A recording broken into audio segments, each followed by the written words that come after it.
Como é que dá para resumir essa derrota do Inter, né? Que teve alguns momentos que, pelo menos para mim, pareceram fundamentais, decisivos para a derrota, né? A saída do Alan Patrick, a expulsão do Bruno Henrique, e ali parece que o Inter se perdeu, né? Bom, nós temos um editorial na jornada que é do Simon em relação à arbitragem. Nós temos a indignação do Vaguinha com as coisas da arbitragem, como ele mesmo disse quando foi beneficiado no Grenal, que tratava-se de bala perdida. Eu que não tinha escutado falar isso, chamei de roleta russa, o que dá na mesma. Então, se a arbitragem é do Simon e de alguma maneira é também do Vaguinha, eu fico no jogo. E no jogo, o Internacional só foi melhor no momento em que virou para 2-1. Logo depois de sofrer 1-0, ele cresce, ele avança sobre o adversário com setores compactados, vira para 2-1 no primeiro tempo. E Eduardo, você já citou uma das causas bem importantes para o que aconteceu à noite. Quando o Inter volta do intervalo sem Alan Patrick, não é só o capitão. Ele volta sem o jogador que retinha a bola, que tinha a criatividade, que causava algum tipo de temor e respeito no Corinthians. E o Oscar Romero não teve a menor possibilidade de fazer nada remotamente parecido. Porque o Corinthians também se modificou no intervalo para melhor com as trocas do Dorival. O Carrijo foi lá para o lado, o Mateuzinho foi ser terceiro zagueiro, o Demona chamou em espelhamento, é isso mesmo. O Carrijo passou a jogar como um monstro lá pelo lado direito com liberdade. E diante disso, o Internacional nunca mais foi melhor do que o Corinthians. 11 contra 11.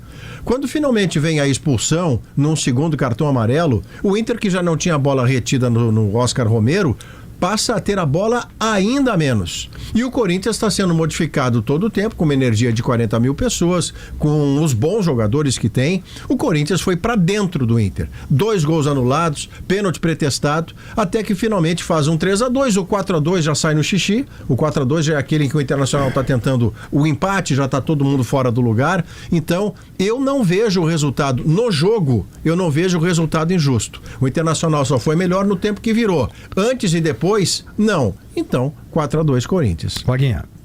Não, o resultado passa pela arbitragem. Tem que analisar desempenho do Inter, tem que analisar desempenho do Roger na partida, sem dúvida alguma. Agora o resultado passa pela arbitragem. Nosso analista aqui verifica um pênalti não marcado para o Inter, um pênalti mal marcado para o Corinthians e uma expulsão injusta do Bruno Henrique. Não foi isso que o Simon colocou? Foi. E ainda poderia ter expulsado o Yuri Alberto. Bom, porque o Yuri Alberto, naquele gol anulado, ele foi pro alambrado e isso não pode. Mas o gol foi anulado. Não inviabiliza o cartão, tinha que ser mantido. E depois ele tira a camisa no momento que ele faz o gol de pênalti 3-2.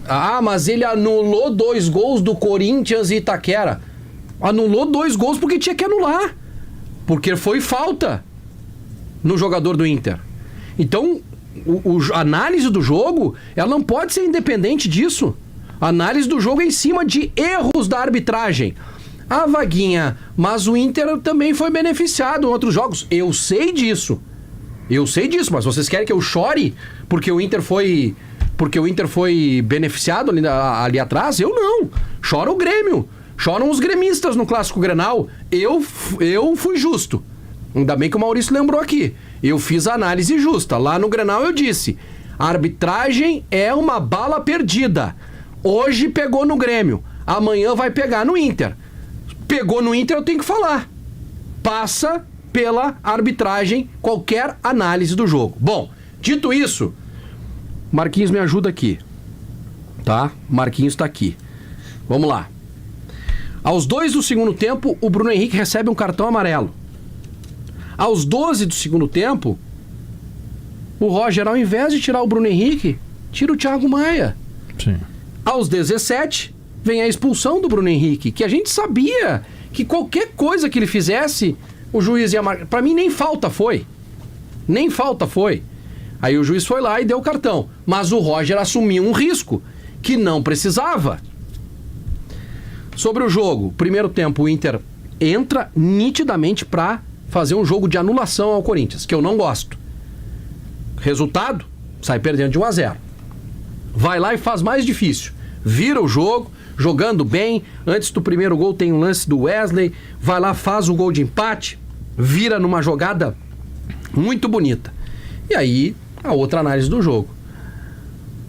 Intervalo, sai o Alan Patrick, a gente não sabe ainda o que aconteceu com ele, tomara que não tenha sido nada de grave. Sai o Alan Patrick e aí o Inter perde em qualidade. Entra o Romero completamente desembocado, mal no jogo, errando passes, sabe? Não consegue ficar com a bola. Se em algum momento a gente achou, né, que poderia surgir aí um substituto que diminuísse a diferença do Alan Patrick para o reserva imediato, isso não aconteceu. O Inter sem qualidade alguma, com um jogador a menos. O Roger ainda tirou o Valência, tirou o Wesley, e aí a gente ficou sem força para fazer qualquer tipo de reação. E tem que aceitar, tem que sofrer com essa derrota. É a segunda derrota do Inter na temporada, lidar com essa ferida, né? O Campeonato Brasileiro fica difícil, ele é um campeonato difícil, esse tipo de jogo tem que ganhar, e o Inter estava fazendo isso, estava fazendo por merecer uma vitória, e aí vem todo esse contexto que eu coloquei aqui, e a gente tem que lamentar. Mas quinta-feira nós temos Libertadores da América, Corinthians não tem, e nem vocês, gremistas, que estão secando aí, me mandando mensagem. Das coisas do jogo, Eduardo, por exemplo, essa bola que viajou absoluta na área do Inter, sempre com desfecho por parte dos atacantes do Corinthians, ela preocupa por duas razões. Hoje o Inter tinha 3 defensores. O Fernando é um senhor jogador de bola aérea defensiva também, ele não só faz gol na frente, ele é bom atrás, não adiantou. E o Vitor Gabriel, não adiantou. Vitão, que está para sair no meio do ano para um clube grande europeu, também foi batido.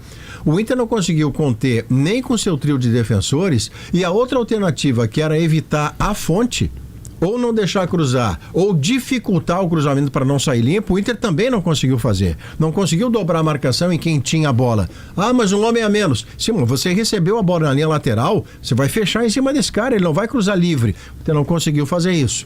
Outra vez ficou muito claro, e isso até a janela de mediano não há o que fazer, Eduardo, é muito discrepante. Algumas das posições do Inter, quando o titular sai, quem entra na reserva é muito menos. Houve um momento do Inter no segundo tempo que o meio-campo tinha Ronaldo, Romero e Gustavo Prado. O meio-campo original tinha Thiago Maia, Bruno Henrique e Alan Patrick. Sim. Aqui você ajuda a explicar, tirando todas as coisas da arbitragem trazidas pelo Vaguinha e antes pelo Simon, aqui você tem uma explicação técnico-tática do jogo. Quando o Dorival mexe no seu desenho e o Internacional não consegue compensar, isso é uma questão tática coletiva.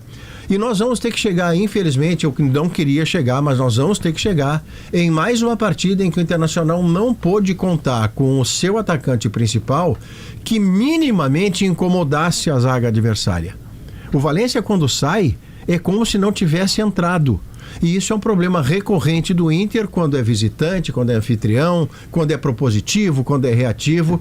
Isso está grave no time do Internacional. O ataque não funciona na figura do seu protagonista. O centroavante dos caras fez 5 gols? 2 anulados e 3 que valeram. O centroavante dos caras fez 5 gols. Yuri Alberto. O meu centroavante dominou uma bola aos 18 do primeiro tempo. Foram 4, né? O Depay que tinha feito o outro. É verdade. 4 gols. 4 a valer 3 já é um número impressionante. Inter e Corinthians, não é Corinthians e Mirassol. Mirassol não, que tá na primeira divisão, sei lá. Inter de Limeira. Né? Esse é um outro aspecto. Essa é outra janela que a gente abre pra falar sobre o jogo. Não tem como. Eu quero ser campeão da Libertadores da América. O centroavante não faz gol. Não combina uma jogada, não faz um tabelamento, não dá o chute de fora da área. Não dá, gente. É difícil também pro Roger isso. Porque o Inter tem um centroavante que tem currículo de estrela, ele tem salário de estrela, mas ele não tem rendimento de estrela. Não tem remotamente. É incrível o que está acontecendo. Ele chegou hoje, o Gabardo, a 8 partidas sem marcar. O último gol dele foi no início de abril, quando goleou o Cruzeiro por 3-0. Um dos gols foi dele. E do Wesley, apesar da assistência muito bonita que o Wesley deu pro gol do Aguirre, hoje ele chegou a 20 jogos sem gol. Puxa vida. 20 jogos.